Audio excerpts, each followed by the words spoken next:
안녕하세요. 세상에 이런 일은 사연에만 있는 게 아닌가 싶을 정도로 기가 막힌 일이 있어서 이번에 큰 마음 먹고 사연을 보내게 되었습니다. 44살, 나이까지 결혼을 못하고 지내던 저는 확실한 노총각이었습니다. 그런데 제가 보기에 안쓰럽다며 본인 누나를 소개시켜준 같은 회사를 다니던 친한 동생놈이었어요. 누나가 하나 있는데 30살 초반에 결혼을 잘못해서 돌싱이 되었고 그런 상처 때문에 사람을 만나려 하지 않는데 제가 너무 좋은 사람 같다며 소개시켜주었고 그런 아내와 결혼을 해서 지금은 4년차 부부가 되었습니다. 아내는 어쩐지 조금 시크한 사람입니다. 뭔가를 하자고 해도 시큰둥하고 여행을 가도 시큰둥하고 부부 관계 역시 고목나무 같은 사람 같다고 할까요? 저는 그런 아내가 무덤덤한 사람인가 보다 그렇게 생각하며 4년이라는 시간을 보냈어요. 아내는 효녀라고 소문난 사람입니다. 처갓댁은 늘 사랑이 넘치는 화목한 집이었습니다. 금융권에서 근무를 하시는 장인어른과 가정주부로 삶을 살고 계시면서 여러 취미생활을 즐기시는 장모님, 든든한 장녀인 저희 아내와 그 밑으로 저와 함께 근무를 하고 있는 처남까지요. 특히 아내와 처남은 2살 터울의 남매인데 사이가 어찌나 좋은지 저희 집에 있는 여동생과 제 관계를 생각하면 특이하다 싶을 정도였어요. 처갓집에 고기를 사두고 밥을 먹으러 간 어느 날이었습니다. 동진아, 밖에 가서 소고기 좀 사와. 우리가 사온 걸로 모자랄 것 같아. 그럼 누나도 같이 가자. 그래, 같이 가자. 갔다가 오는 길에 밥 먹고 먹을 아이스크림도 조금 사오면 되겠다. 엄마, 우리 갔다 올게. 처갓댁에 가면 꼭 저를 혼자 두고 두 남매는 사라져버리고 그런 두 사람을 흐뭇하게 바라보는 장모님을 따라 부엌으로 가서 식사 준비하는 걸 도왔고 장모님께서는 회사 일을 물어보더라고요. 그러면서 처남도 여자친구가 있다는데 결혼 생각이 없어 보이니 이러다 손주도 못 보고 죽는 거 아니냐며 우스갯소리로 이야기를 했습니다. 저희 부부는 나이가 있어서 그런지 결혼 후 3년이 지나서까지도 아이가 생기지 않아 적절히 고민하고 있었어요. 정말 모든 게 다 완벽한 결혼 생활 중 단 한 가지 문제가 있다면 그게 바로 이세 계획이었으니까요. 그러다 얼마 전 일하고 집으로 돌아오니 불이 꺼져 있고 식탁에는 작은 상자가 놓여 있었습니다. 그 상자를 보니 안에는 임신 테스트기가 있었고 그 테스트기에는 선명한 두 줄이 있었어요. 몇 번이나 해본 건지 상자 안에는 테스트기가 몇 개가 쌓여 있었습니다. 여보, 나 임신했어. 정말? 병원은? 병원도 다녀온 거야? 아니다. 내일 회사 쉴 테니까 나랑 같이 가. 응, 물론이지. 여보, 그동안 걱정 많았지? 정말 다행이다. 아니야, 당신이 마음고생 심했지. 저희는 그날 저희 부부에게 찾아온 생명을 축하하며 날이 깊어가도록 많은 대화를 나누었습니다. 그리고 다음날 병원을 가려고 나왔는데 처남이 집 앞에 와 있었습니다. 어제 누나의 전화를 받고 조카 소식에 한 걸음에 달려왔다는 처남은 장인 장모님도 너무 오고 싶어 하셨는데 일정이 있어서 혼자 오게 되었다고 말을 했고 저희와 함께 병원으로 갔습니다. 저는 초음파를 보는 걸 TV로만 봐서 당연히 베이비로 초음파를 하는 줄 알았는데 아직 주수가 오래 지나지 않아 초음파 기계를 몸 안으로 넣어서 보는 방식이더라고요. 그런 과정이 조금은 아내에게 부담스러울 수도 있을 것 같아 처남에게 나가 있으라고 눈치를 줬는데 눈치 없는 처남 덕분에 불편하게 초음파까지 확인을 했습니다. 함께 본 그 장면이 조금은 이상하게 느껴지기도 했지만 미혼인 처남이 충분히 모를 수 있는 상황이라 생각하고 넘겼습니다. 그리고 나서부터 저희 집에 거의 매일 처남이 찾아왔던 것 같아요. 오죽했으면 퇴근 후 저희 집으로 제 차를 타고 왔을 정도니까요. 처남은 조카가 생긴다는 게 이렇게 신나는 건 줄 몰랐다면서 아이 아빠인 저보다 더 열심히 공부를 하고 저와 아내에게 설명을 해줬어요. 인터넷으로 조카 바보라는 말을 듣긴 했지만 곁에서 보니 신기하기도 했고 아빠로서 처남을 보면서 자극을 많이 받아 출산과 육아에 관련된 공부도 더 많이 했습니다. 그렇게 10달이 지났고 저희는 이쁘고 건강한 딸아이를 낳게 되었습니다. 아이가 안에서 많이 커있고 자궁문도 열리지 않아 진통 끝에 제왕절개로 출산을 하였고 그래서 그런지 아내는 마취에서 깨어난 순간부터 고통을 토해냈습니다. 오죽했으면 혼자서 화장실을 갈 수도 없어서 장모님이 부축을 해서 변기에 앉히는 것까지 도와줬습니다. 장모님도 나이가 있으시니 처남은 본인이 휴가 내고 아내의 곁을 지켜주겠다고 이야기를 했고 저는 진심으로 고마워하고 있었습니다.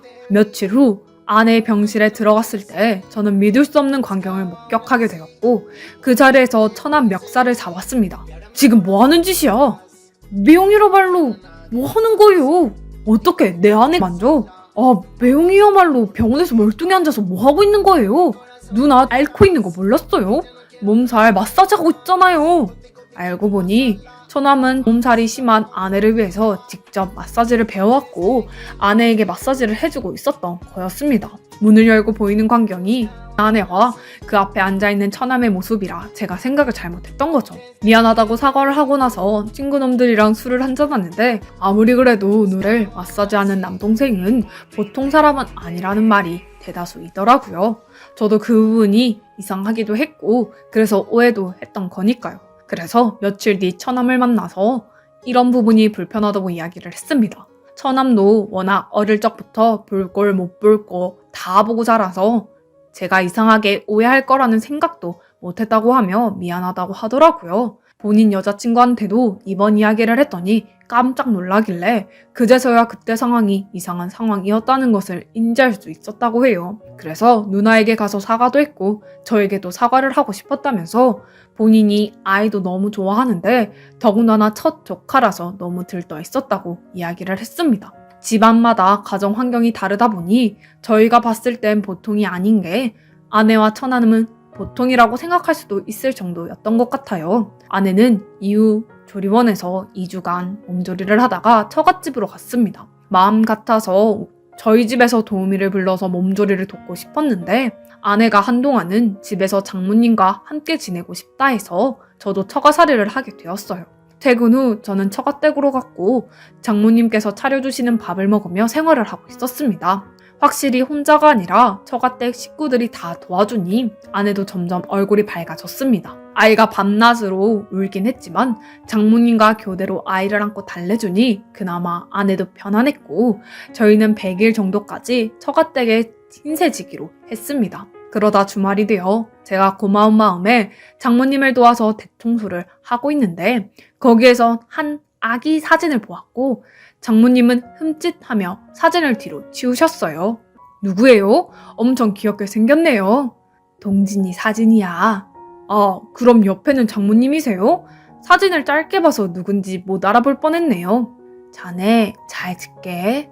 사실 동진이는 우리가 입양한 아들이라네. 관 수술을 했는데 조금 지나니까 동생이 갖고 싶다고 떼를 쓰기도 하고 우리도 둘째를 낳으려고 했는데 정관 수술이 잘못된 건지 풀리지가 않더라고. 그래서 고민 끝에 입양한 거야. 이거 쟤네들은 모르는 거니까 절대로 티내면 안 되는 걸세. 장모님은 그렇게 말씀하시고 그 사진이 어디서 흘려서 여기 있냐면서 툴툴 거리셨고 저는 남모를 아픔 있는 처남이 다시 보이기 시작했습니다. 물론 당사자는 모르고 있으니까 문제될 부분이 없어 보였는데 그래도 어쩐지 마음이 쓰여서 더 잘 챙겨주게 되었습니다. 그러다 처남도 상견례를 하고 결혼을 준비하게 되었습니다. 저희가 결혼한 모습을 보니 더 일찍 가정을 꾸리고 싶다고 하면서 말이죠. 저희 아이가 아직 100일도 지나지 않아서 상견례는 나중으로 미루고 결혼할 예비 아내를 데리고 집으로 왔고 그날 이런저런 이야기를 많이 나누었습니다. 예비 아내가 될 사람은 엄청 밝으신 분이었고 처남과 데이트를 했을 때랑 프로포즈를 받았을 때 그리고 처남이 얼마나 본인 집에 잘했는지 그런 이야기를 하고 있었고 장인 장모님도 허허거리면서 재미있게 이야기를 듣고 있었는데 유난히도 아내의 표정이 어두웠고 저는 곧 아내를 데리고 방으로 가서 무슨 일이냐고 물어봤는데 그저 젖이 멈춰서 아프다면서 저를 내쫓듯이 내보냈고 아내는 그렇게 방에서 한참을 나오지 않았습니다. 처남이 예비 아내를 집에 데려다주고 다시 처가댁으로 돌아왔고 저는 같은 남자로서 술이라도 한잔하면서 축하해주려고 했는데 아내가 득달같이 나와서 처남의 손을 낚아채 밖으로 데리고 갔어요. 저는 그저 처남이 무슨 실수라도 한 건가 싶어서 걱정되는 마음에 쫓아갔고 아내는 그런 처남에게 무언가 소리를 지르며 화를 내고 있었습니다. 여보, 뭐 하는 거야? 놔! 이놈은 맞아야 돼. 왜 그러는 건데? 하다 예전에 만났던 여자랑 똑 닮은 애를 우리 집에 데려와? 네가 제정신이냐? 알고 보니 처남이 예전에 좋아했던 여자가 있었는데 그 여자랑 비슷하게 생긴 사람을 만나서 연애 중이고 결혼까지 생각하고 있다는 말이었습니다. 저는 처음에 개인적인 사생활이니 깊게 관여하고 싶지 않았지만 아내는 그 여자친구랑 친하기라도 했던 건지 계속 화를 내고 있더군요. 처남은 그저 맞고만 있었고 저는 그런 아내를 이끌고 집으로 들어갔습니다. 그리고 집으로 돌아갔다가 찝찝한 마음에 밖에 나와서 담배를 한 대 피우고 집으로 올라가니 처남이 저희 아이를 끌어안고 울고 있는 게 아니겠어요? 처남, 지금 뭐 하는 거야? 애 불편하게. 마음이 심란해서 그래요. 위로받고 싶어서. 아, 그래도 애가 불편해하잖아. 그리고 그런 처남을 떼어내려 하자 아내는 그저 내버려 두라고 했고 저는 조용히 방을 나왔습니다. 어쩐지 처음에 결혼 문제로 큰 바람이 불 것만 같은 생각이 들었고 아내도 계속 기분이 좋지 않아 보였기 때문이에요. 그런 모습들을 보고 있으니 저도 마음이 복잡했습니다. 문 앞에 쪼그려 앉아서 방에 들어가지도 그렇다고 나가지도 못하고 있었는데 방 안에서 작게 소리가 들려왔습니다. 내가 아빠야. 아빠가 미안해.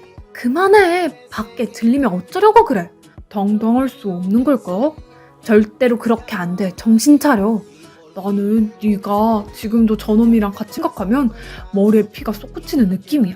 어쩔 수 없다는 걸 알잖아. 받아들이고 살던지 우리가 헤어지던지. 당장 문을 열고 들어가서 두 사람을 두들겨 패는 게 맞는 것 같기는 한데 정작 그 상황이 되니까 저는 더욱 숨죽이게 되었고 그저 가만히 있을 수밖에 없었습니다. 그 뒤로 서로는 말을 아꼈고 저에게 들리지 않았습니다. 그 순간 갑자기 생각난 것이 처남이 입양아라는 사실이었어요.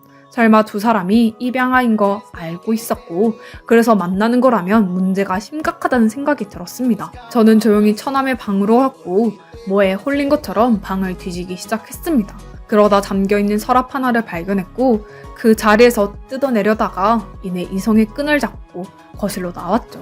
그 다음날 회사에 휴가를 냈습니다. 장인 장모님과 아내에게 분위기 좋은 식당을 예약했으니까 편하게 가서 기분이라도 전환하고 오라고 했습니다. 점심 무렵 처가댁에는 아무도 없었고 저는 마음 편히 집을 뒤지기 시작했습니다. 처남의 방 서랍에는 편지들이 있었고 아내와 연애할 때 주고받은 편지들 같았습니다. 그리고 그것은 아내의 방 서랍에도 같이 들어있더군요. 편지 내용을 조합해보니 처남은 고등학생 때 우연히 장인어른의 말실수로 입양아인 것을 알게 되었고 사이가 좋던 아내가 그런 처남을 다독여주다가 연인 사이로 발전한 것 같아 보였습니다. 그러니까 고등학교 때부터 거의 10년 가까이 드는 시간을 가장 가까운 곳에서 가장 은밀하게 만남을 한 것이었죠. 그 편지들 속에는 제가 아내와 결혼할 무렵 처남이 쓴 편지도 있었어요. 꼭 이렇게까지 해야 마음이 편안하는 이야기를 하면서 사랑 없이 사는 게 무슨 의미가 있냐는 이야기였습니다. 분명 저에게 아내를 소개시켜준 게 처남인데 내용을 보니 더 혼란스럽고 처남의 의도는 아내가 너무 남자와 안 만나고 집에서 있으니까 남자친구를 만나는 척이라도 하라고 저를 소개시켜 준 거라고 합니다. 제가 모질이 같아 보이니 호구처럼 곁에 주라는 거였죠. 그렇게 와이프는 안전하게 처남과 만나기 위해 그러니까 위장 결혼을 한 겁니다. 두 사람의 관계의 안정성을 위해서요. 예전에도 와이프는 이러한 이유로 결혼을 했었고 사랑하지 않는 사람과 결혼을 한 것이다 보니 부부관계가 원만하지 못해서 결국 이혼까지 한 거였습니다. 그 편지들을 차례대로 읽어보니 그냥 술술 연결이 되더군요. 둘 다 감성적인 사람인 건지 참 많은 이야기를 나눴더군요. 마음이 너무 심란하고 힘들었고 화가 났습니다. 마음 같아서는 장인 장모에게 따지고 결혼도 없던 일로 하고 싶었어요. 그리고 그 순간 어젯밤 처남이 했던 말이 귓가에 맴돌았어요. 아빠가 미안해 라는 말이요. 저는 사실 결혼 이후 아내와 관계를 할 때 피임을 한 적이 없습니다. 앞서 말씀드린 것과 같이 아이를 기다리고 있었기 때문이죠. 그래서 아이는 제 아이가 맞다고 생각을 하고 있었습니다. 혹시나 하는 마음에 아이의 머리카락을 조금 잘라서 유전자 검사를 맡기고 두 사람을 지켜보았는데 제가 모를 때는 보이지 않던 모습들이 많이 보였습니다. 소파에 앉아서 TV를 볼 때 자연스럽게 옆자리에 앉는다거나 그리고 아이를 자연스럽게 안고 달래고 같이 사진을 찍고 그 전에 그저 사이좋은 남매로 보였던 것들이 제가 없다고 생각하면 정말 아이 아빠 같더라고요. 심지어 아이의 물건들도 엄청 많이 사줬으니까요. 저는 조카 바보라고 생각했는데 그런 모습들이 딸 바보의 모습일 수도 있다고 생각하니 소름이 쫙 돋았습니다. 그리고 얼마 뒤 유전자 검사가 나왔는데 제 아이가 아니었습니다. 혹시나 하는 마음에 처남의 머리카락도 같이 보냈는데 처남의 아이가 맞더군요. 어떻게 이런 일이 있을 수 있는 건지 이성적일 수 없었습니다. 그렇게 예뻐 보이던 딸아이도 그 사실을 알고 나니 더 이상 이뻐 보이지도 않고 꼴도 보기 싫더군요. 그리고 얼마 뒤 처남은 결혼을 하게 되었고 큰 호텔을 빌려서 결혼은 진행이 되었어요. 예식장 안에는 하객들이 있었고 장인, 장모님과 저는 손님을 맞이하느라 눈코 뜰 새 없이 바빴습니다. 아기와 와이프는 뚱한 표정으로 결혼식이 시작되기만을 기다리고 있었고 화려한 결혼식이 시작되었어요. 처남과 같은 회사를 다니다 보니 낯익은 손님들도 많았고 처남도 한껏 상기된 표정이었습니다. 사회자의 신호에 맞춰서 환호 속에서 처남이 입장을 완료했습니다. 두 사람은 주례를 듣고 여느 결혼식과 같은 평범한 결혼식이 진행되고 있었고 드디어 기다리던 축가 시간이 다가왔습니다. 처남은 직접 축가를 준비했기 때문에 신부에게서 조금 떨어져서 노래를 부를 준비를 했습니다. 그리고 화면에 뜬 사진이 보였고 식장은 술렁이기 시작했죠. 그 화면에 보이는 것은 두 사람의 연애 편지였어요. 화면이 크니까 처음에는 사람들이 이게 무슨 상황인지 모르고 있다가 제가 준비한 영상이 떨어지니까 갑자기 소란스러워졌습니다. 그 영상은 저희 아이를 보기 위해서 집에 설치해둔 CCTV에 찍힌 모습이었어요. 두 사람은 사이좋게 끌어안고 누워서 아이를 보고 있었고 누가 봐도 한 가족의 모습이었습니다. 물론 입을 맞추는 장면만 없었다면 사이좋은 남매로 보일 수도 있었겠지만 친남매 사이에 말도 안 되는 일이죠. 당황한 처남은 이게 무슨 일이냐고 당장 끄라며 소리를 질렀습니다. 그 순간 예비 신부가 처남의 뺨을 때렸어요. 누나라는 사람이랑 그렇게 사니까 좋냐며 자기는 허수아비였냐며 너도 너희 매형처럼 나를 그냥 방패막이로 쓸 생각이었냐고 말하고는 그렇게 예비 신부는 자리를 떠났고 처남은 저에게로 와 주먹을 날렸어요. 저에게 욕을 하면서 이게 무슨 망신이냐고 당장 해명을 하라길래 저는 처남을 밀쳐내고 말을 이어갔습니다. 여기 앞에 있는 처남과 제 와이프가 고등학교 때부터 만나던 사이라고 합니다. 이게 대한민국에서 있을 수 있는 일 맞나요? 아니 그렇다고 하더라도 어떻게 결혼까지 하냐는 말입니다. 장래는 걷잡을 수 없이 술렁이기 시작했고 아내는 곁에서 저를 뜯어 말렸어요. 처남은 그런 게 아니라며 사람들에게 이야기를 했고 저는 그런 처남을 보고 있으니 어처구니가 없었어요. 그리고 그런 상황 속에서 아내는 아이와 함께 식장을 빠져나갔고 나중에서야 처남은 명예훼손으로 고소할 거라면서 허둥지둥 식장을 벗어났습니다.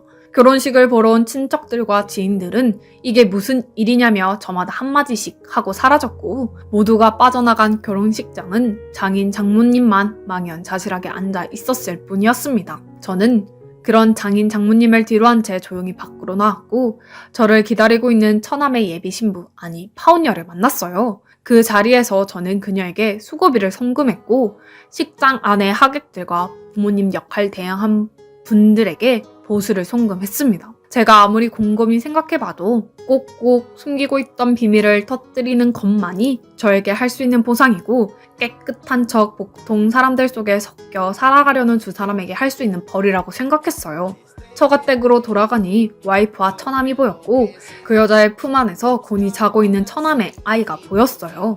저도 모르게 헛웃음이 나왔고 그게 처남을 돌게 만든 건지 아니면 분이 덜 풀린 건지 또 저를 때리기 시작했고 저는 일부러 피하지 않았습니다. 그러면서 저에게 사과를 하라고 하더군요.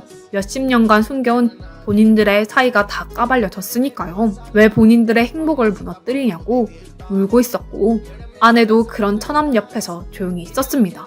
누가 누구한테 행복을 운운하는지 모르겠네. 지금 그게 뭐가 중요해? 내가 매형한테 돈이든 뭐든 주려고 했어. 그런 돈 안 받고 싶고 어떻게 이럴 수 있어?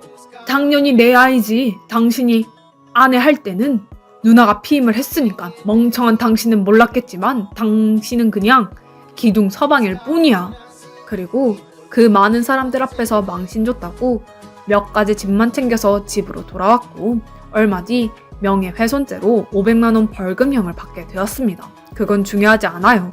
당연히 알아본 부분이었고 각오한 부분이었으니까요. 저는 그리고 바로 이혼 소송을 했습니다. 당연히 그 사람들이 저 농락한 만큼 위자료도 크게 받았고 정신적인 손해배상도 받아냈습니다. 지금 상간남 소송도 진행 중이고요. 아이는 제 아이가 아니기도 하니 아내에게 키우라고 했습니다. 얼마 뒤 처남은 퇴사를 했고 같은 직장 동료에게 소식을 전해드릴 수 있었는데 처가댁에서 쫓겨나기라도 한 건지 혼자 살고 있더라고요. 차마 아기랑 엄마를 쫓아낼 수는 없을 테니 어찌 보면 당연한 결과일지 모릅니다.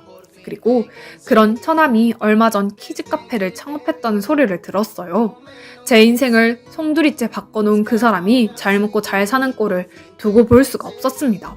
더군다나 그 키즈카페는 저희 집 근처에 있었고 전처까지 저희 동네를 오고 가며 제 눈에 보이기 시작했으니까요. 저희 동네 키즈카페가 없었다 보니 장사는 제법 잘 되는 것 같았습니다. 그러던 중 지인이 퇴사를 하고 사업을 하려고 한다는 소식을 들었고 저는 그 친구와 함께 사업을 하기로 했습니다.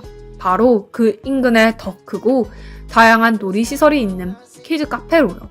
특히 그 친구가 요식업 쪽에서 일을 하고 있었기 때문에 손님들이 사 먹을 음식들을 잘 관리했고 홍보도 열심히 하여 운영했습니다. 저희 가게는 6개월 만에 처남의 가게 매출을 넘어서게 되었습니다. 나중에 소문으로 제가 운영하고 있다는 걸 듣기라도 한 건지 처남은 득달같이 저희 가게로 찾아왔습니다. 당신 뭐 하는 짓거리야? 복수라도 하겠다는 거야? 주인이랑 동업하는 건데 무슨 상관이야? 이렇게 가까운 자리에서 같은 가게를 하는 게 의도적인 게 아니라고? 영업 방해하지 말고 가. 진짜 치졸하게 왜 이래? 예전에 내가 사과했잖아. 사과? 내 와이프랑 사이좋은 남매인 척하면서 내 뒤에서 둘이 만나고 있었던 거? 네 애를 내 애라고 속인 거? 뭘 사과했다는 거야? 그 이야기를 여기서 뭐 하러 하는 건데? 아침부터 영업 방해로 신고하기 전에 나가.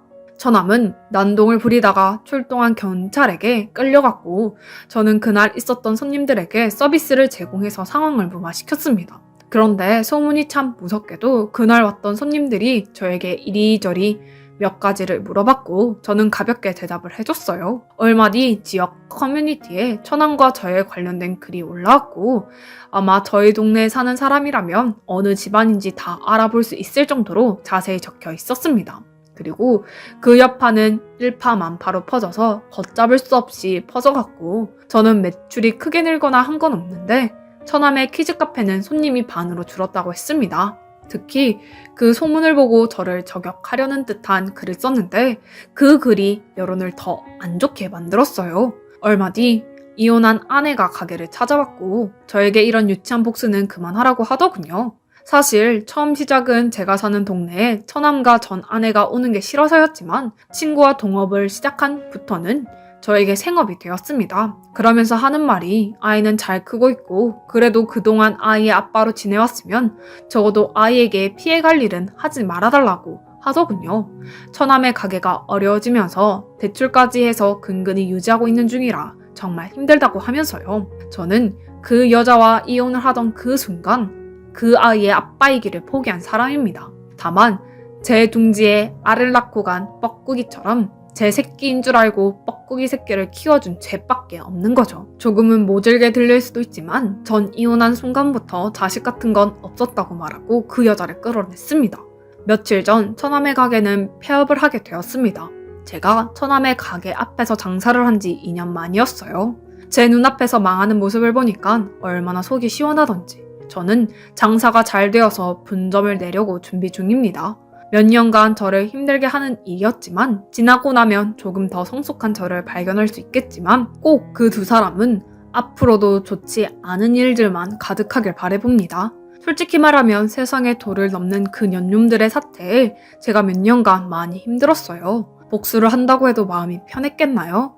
이런 막장 사건을 친구에게 말하는 것조차 창피해서 동창회도 못 나가고 얼마나 속이 문드러져 있는지 몰라요. 그래도 친구와 동업하면서 일에 집중하고 살다 보니까 그게 다 옛날 일이 되고 제 할 일에 집중하니 어느새 전 아내와 처남도 그냥 쓰레기 같은 내 인생에 잠깐 스쳐 지나간 그런 폐기물이구나 하고 넘기게 되었습니다. 하늘의 뜻인 건지 처남은 일도 완전히 망하고 막장 사생활로 아내도 주변 지인들에게 안 좋은 소문이 싹 퍼져서 얼굴 못 들고 동네 밖으로 한 걸음 나오지도 못하니 나름 복수를 시원하게 했다고 생각합니다. 세상에 남자 여자 많고 사람들도 많은데 왜 하필 그딴 더러운 짓을 하는 것인지 모르겠습니다. 사랑에 빠지면 인지사고가 마비가 되나 봐요. 전부 그게 무슨 소용입니까? 양심적으로 살아야지요. 사람들한테 손가락질 받으며 하는 사랑이 무슨 의미가 있는지 모르겠습니다. 하여튼 제 사연 들어주셔서 감사합니다.